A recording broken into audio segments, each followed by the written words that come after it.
Assalomu alaykum. Men ismim Azamat Bayxanov. 15 yillik tajribaga ega arxitektorman. Hozirgi kunda o'zim shaxsiy studiyasiga ega hamda jamoat ko'p qavatli turar joy loyihalari bilan shug'ullanib kelaman. Xo'p, bu videoni nima uchun oldim, nima sababdan o'zim uchun jamoa tuzaman degan paytda, jamoa tuzaman degan vaqtda malakali arxitektor topishda juda ham qiynaldim. Arxitektorlar juda ko'p, lekin malakaligi oz, borlari ham o'zini shaxsiy studiyasi yoki katta kompaniyalarda yoki o'zini shaxsiy biznes sifatida qarab yurg'izishadi. Lekin o'rtada qolib ketgan arxitektorlar ko'p ekan. Ya'ni talaba bor, endi talabani bitirdi. Ular startdagi yosh me'morlar hali. Va professionallar bor, u senior darajadagilar CEO bo'lib ketishgan, ya'ni rahbar bo'lib yoki shu ishlarni yurg'izishadigan glavniy arxitektorlar. Hamda junior, ular o'rtada institutda o'qigan, arxitektura institutida, lekin 2-3 yillik tajribasi bor. Keyingi bosqichga o'ta olmayapti, yo bosh arxitektor bo'la olmayapti yoki malakasi juda yuqori emas. Shuning uchun o'zimga komanda tuzishda qiynalgandan keyin shunga amin bo'ldim. Bosh arxitektorligiga aniq case, ya'ni tajribadan va 50 yillik tajribaga ega me'mor ustozlarim bilan birgalikda qanday qilib sizni daromadingiz oshishiga ham, bilimingiz oshishiga ham aniq fakt, praktikum ishlab chiqildi. Bu nimaga? Siz uchastka chizib yuribsiz yoki kichkina ishlar qilib yuribsiz, katta loyihalarni sizga ishonib topshirishmaydi. Sababi siz unaqa loyiha hali qilmagansiz. Qilsangiz ham bosh arxitektor bilan birgalikda. Xo'p, agar biron bir ishxonaga borib ishlayman desangiz ham, shaharsozlik normalarini hamda g'oya qilishni, o'zingiz bitta loyihani yopa oladigan darajada proyekt menejer bo'ladigan bo'lsangiz, sizni jon deb $1000 dan tepa daromad kutib turibdi. Jon deb olishadi, ya'ni. Nega? Bunaqa malakali arxitektorlar juda ham oz kamligini sezdim bizni hozirgi kundagi holatimizda. Buning uchun nima qilish kerak desangiz, avvalambor shunaqa ustoz topish kerak, glavniy arxitektor, bosh arxitektor. Yoki loyihalash institutida tajriba orttirish kerak, davlat institutlarida. Yoki praktikum olish shart. Shunaqa loyihalarda qilib yurgan arxitektorlardan ustoz shogirdchilik an'anasini birmuncha boshqacharoq.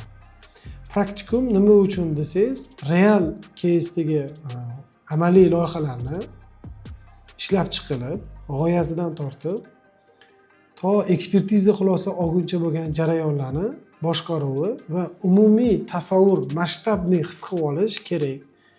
Sababi proyekt menejerlik qiladigan bo'lsangiz yoki bosh arxitektor deylik, bosh arxitektorlik shaharsozlik norma qoidalarini juda ham yaxshi bilish kerak.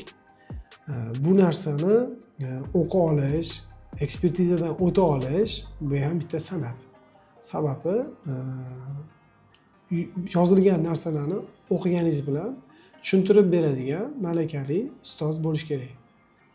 Ayrimlarda bo'lishi mumkin qobiliyat, yaxshi tushunishi, lekin shaharsozlik normalarimizda o'zimiz ham ba'zida adashib ketamiz. Sababi bir xil joylari sporniy vaziyat bo'lib qoladi.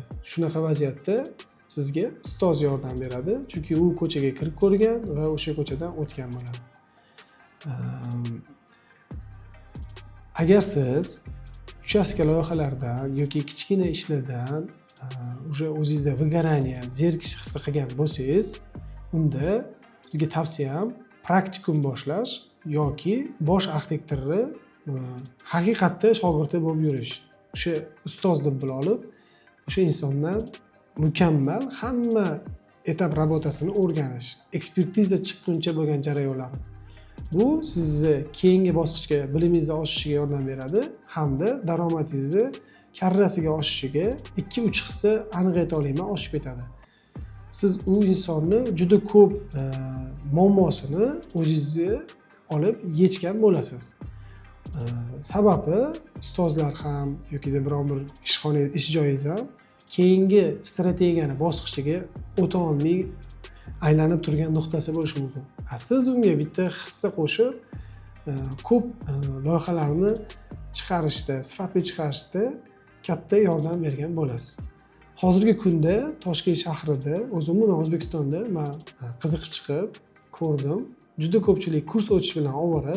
Qanaqa kurs desangiz, yo'q, biron bir programma o'rgatish, vizualizatsiya, рабочий proyekt chizamiz, Revit o'rgataman, shablon yasaymiz degan narsa bilan ovoragarchilik. U ko'proq startdagi arxitektorlarga kerak.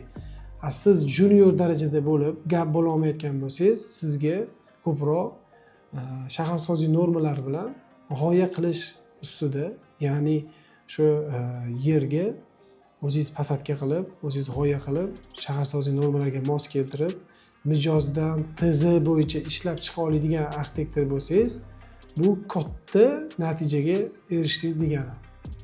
Ya'ni loyihani butun tasavvur qilib boshqara olasiz. Va bunaqa malakali mutaxassis, men qo'rqmay aytaman, juda ko'p loyihalash firmalarga kerak va jon deb sizni olishadi. Asosiysi hozir chet el mamlakatlaridan bizga ham arxitekturnik firmalar kelish boshlandi, ochishyapti.